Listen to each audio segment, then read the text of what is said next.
Hello my dear students, this is Varsha Sharma, your SST teacher and today for class 8 we are going to study chapter 3rd Rural Life and Society from History. In this chapter we are going to learn the agrarian policies of the British revenue farming system, effect and impact of the British revenue policies, growth of commercial crops, Indigo Rebellion and the case study on Punjab and Bengal impact. ठीक है, तो इसी चीज के बारे में आगे आइए पढ़ते हैं। जो ब्रिटिशर्स थे उन्होंने बैटल ऑफ प्लासी और बैटल ऑफ बक्सर में बंगाल के रीजन पे कंट्रोल कर लिया था और एंटायर इंडियन सब कॉन्टिनेंट अब ब्रिटिश जो लोग थे उनके कंट्रोल के अंदर आ गया था। बैटल ऑफ बक्सर के बाद British got the Diwani rights of Bengal. Bengal के दीवानी राइट्स किसे मिल गए? ब्रिटिश को बैटल ऑफ बक्सर के बाद। Bihar and Odisha from Mughal emperor Shah Alam II। तो बंगाल, बिहार और ओडिशा के जो दीवानी राइट्स थे वो मिल चुके थे ब्रिटिश को by the Mughal emperor Shah Alam II। This meant the company became the financial administrator of those territories. मतलब इन टेरिटरीज में जो भी फाइनेंशियल एडमिनिस्ट्रेशन होगा वो ब्रिटिश ही संभालेंगे, ये इसका मतलब था। जो ब्रिटिश की एग्रेरियन पॉलिसीज थे वो किस तरह, एग्रेरियन मतलब एग्रीकल्चरल रिलेटेड, ठीक है, एग्रीकल्चरल रिलेटेड पॉलिसीज जो है उसको बोलते हैं एग्रेरियन। तो एग्रेरियन पॉलिसीज के बारे में हम पढ़ते हैं। एग्रीकल्चर जो था वो मेन सोर्स था इनकम का इंडिया में। अब मेन सोर्स इनकम का क्या था इंडिया में उस टाइम ब्रिटिशर्स के लिए? एग्रीकल्चर। इनिशियली क्या था, ईस्ट इंडिया कंपनी ने ट्रेडिशनल एग्जिस्टिंग मेथड्स को यूज करा रेवेन्यू कलेक्ट करने के लिए। जिस तरह से पहले रेवेन्यू कलेक्ट किया जाता था उसी तरह से किया जाने लगा। ग्रेजुअली उससे क्या हुआ, they begin introducing some land revenue experiments in order to extract the maximum possible revenue. अब उन्हें चाहिए था ज्यादा रेवेन्यू, ज्यादा पैसा चाहिए था लोगों से, तो उसके लिए उन्होंने क्या करा, नए नए मेथड्स अप्लाई करना चालू करा लोगों पर ताकि ज्यादा से ज्यादा रेवेन्यू कलेक्ट किया जा सके। क्योंकि कंपनी चाहती थी कि वो जो रेवेन्यू कलेक्ट करे वो गुड्स परचेजिंग के भी काम आ जाए, गुड्स को एक्सपोर्ट करने में जो पैसा लगता है उसमें भी काम आ जाए, और जो आर्मी है आर्मी के लिए भी पैसा चाहिए होता है, एडमिनिस्ट्रेशन को रन करने के लिए भी पैसा चाहिए होता है। तो इन सभी चीजों के लिए जो ब्रिटिश गवर्नमेंट थी वो चाहती थी कि रेवेन्यू के थ्रू जो मनी है वो कलेक्ट की जा सके।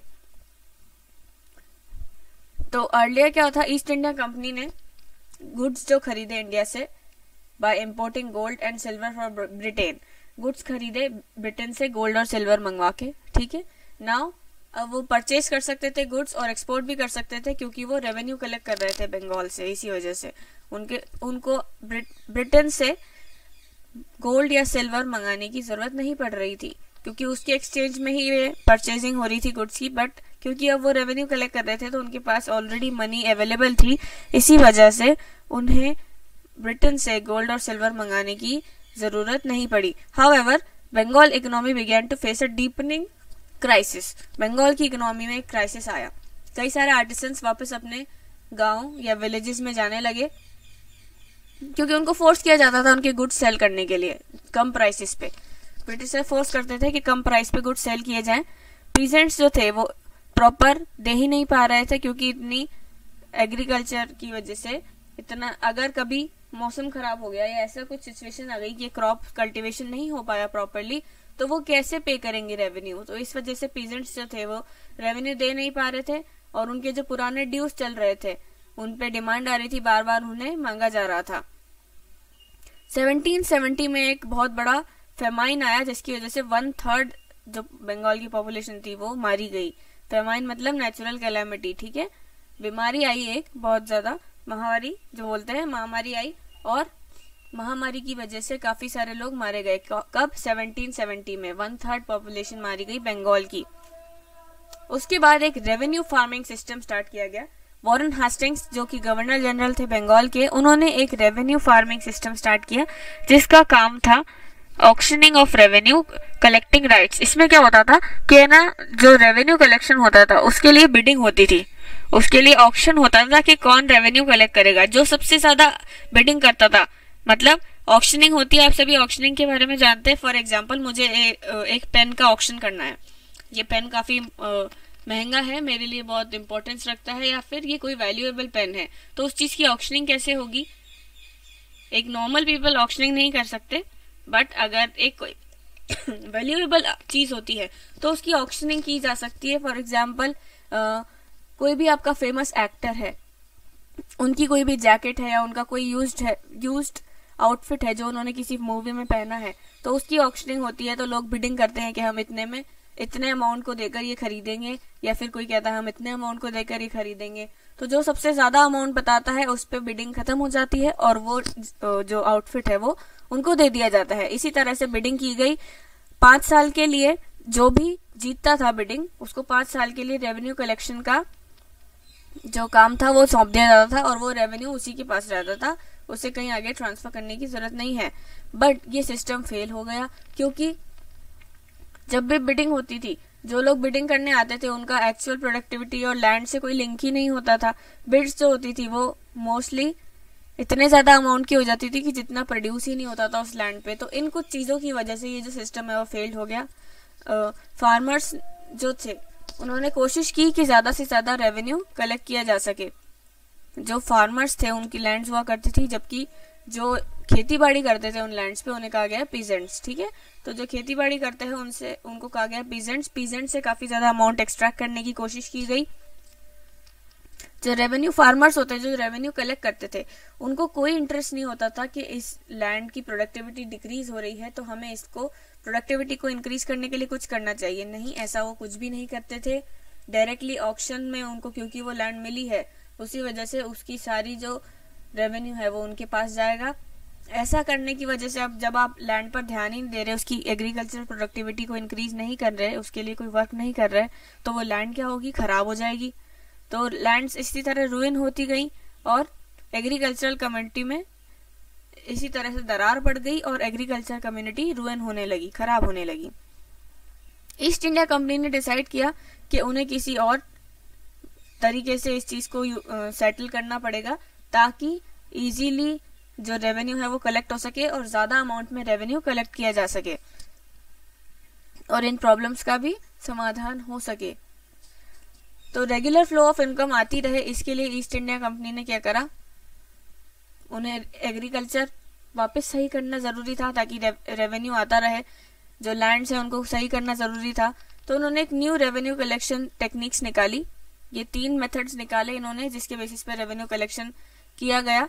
फर्स्ट वॉज परमानेंट सेटलमेंट, जिसमें रेवेन्यू कलेक्टिंग का राइट्स किसको दे दिया गया, जमींदार को। जमींदार को रेवेन्यू कलेक्टिंग का राइट दे दिया गया। सेकेंड वॉज रोटवारी सेटलमेंट, उसमें क्या था, the right was given to peasants, peasants को राइट दिया गया। और थर्ड था मालवारी सेटलमेंट, जिसमें जो रेवेन्यू कलेक्शन का राइट था वो विलेज हेडमैन को दिया गया। अब इन सभी के बारे में डिटेल में पढ़ते हैं। First is permanent settlement. Permanent settlement 1793 में बंगाल में इंट्रोड्यूस किया गया by the governor general Lord Cornwallis. किसने इंट्रोड्यूस किया, लॉर्ड कॉर्नवालिस। क्या इंट्रोड्यूस किया, परमानेंट सेटलमेंट सिस्टम। जमींदार को सबसे पहले, जमींदार के पास सिर्फ लैंड ओनरशिप हुआ करती थी, उनका लैंड हुआ करता था, रेवेन्यू कलेक्शन का काम नहीं हुआ करता था।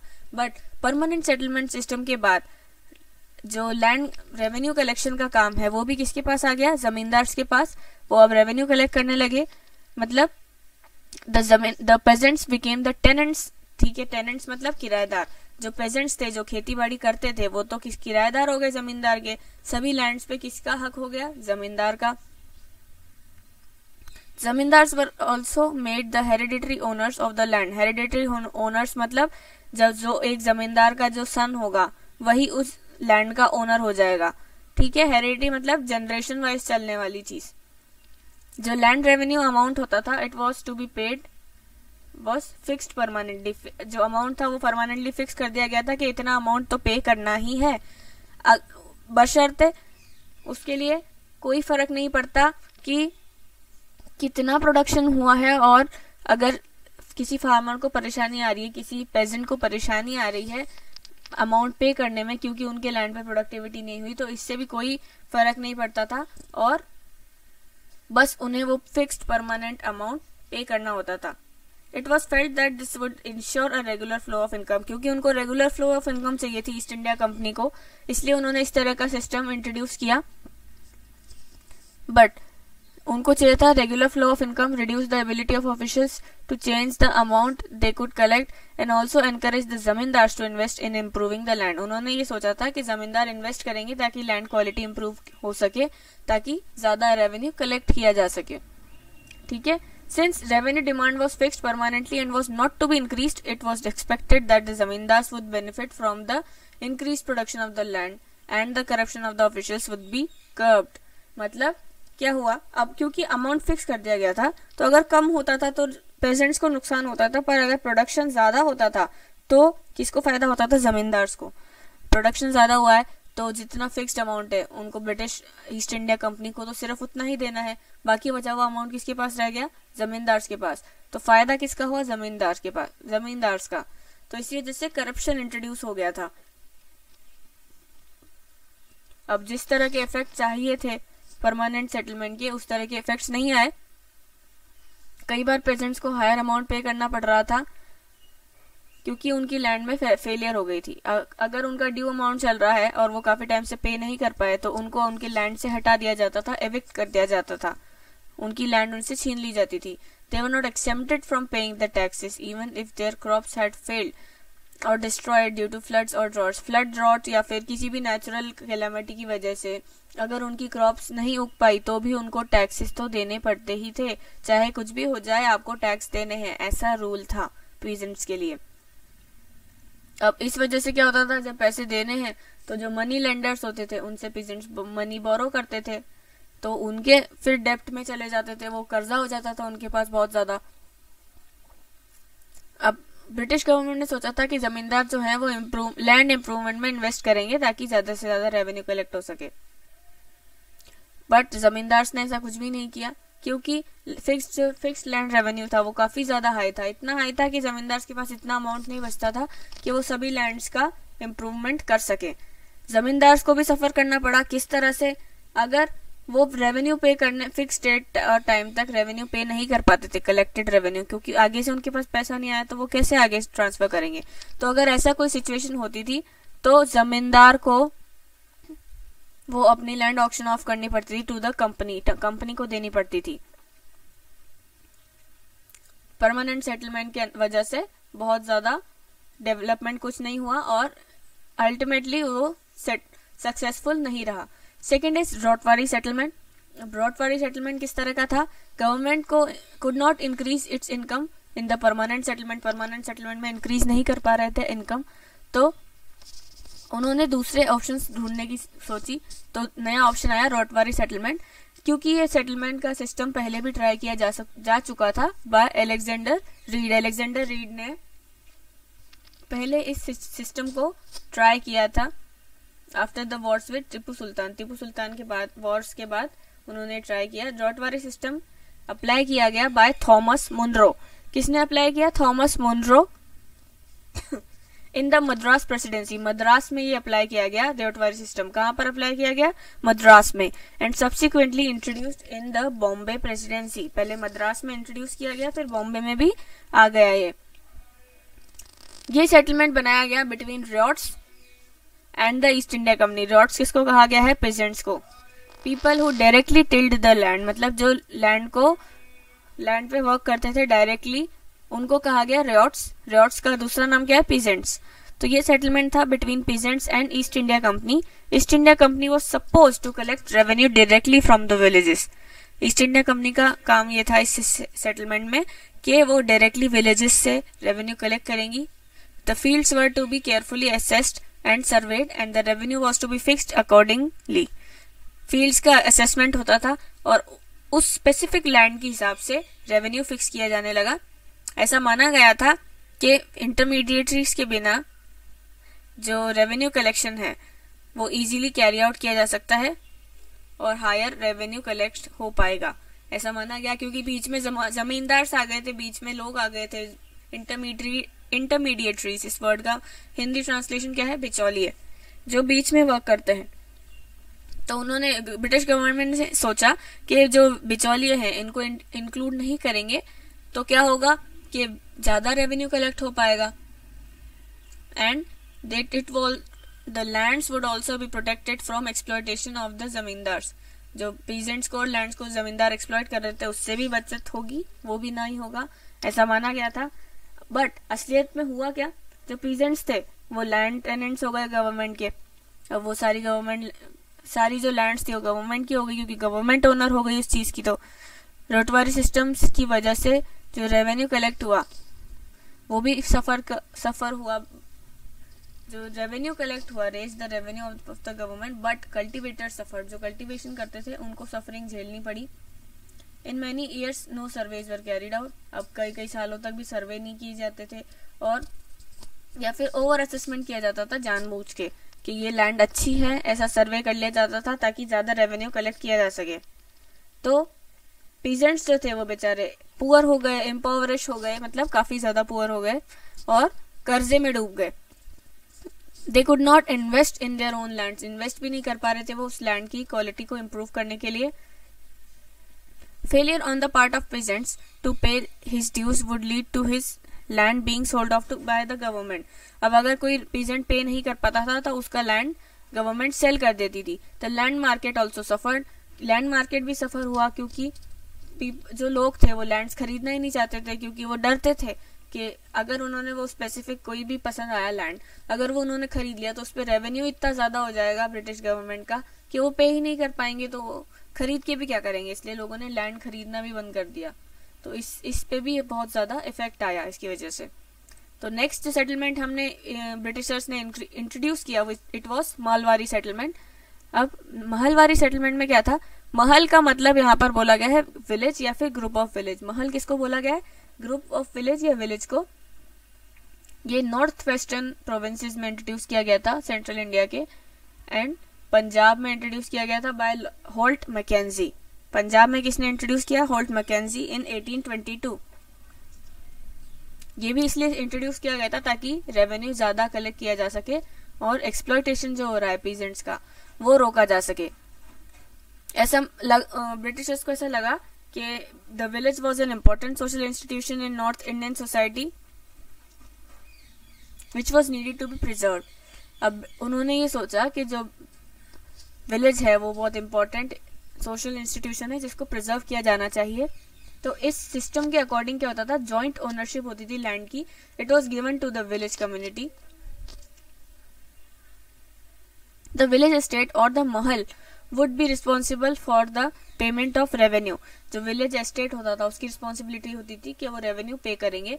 इस सिस्टम के under collectors inspected and measured the land. इस सिस्टम के अंदर कलेक्टर्स ने इंस्पेक्शन किया लैंड का और मेजर किया।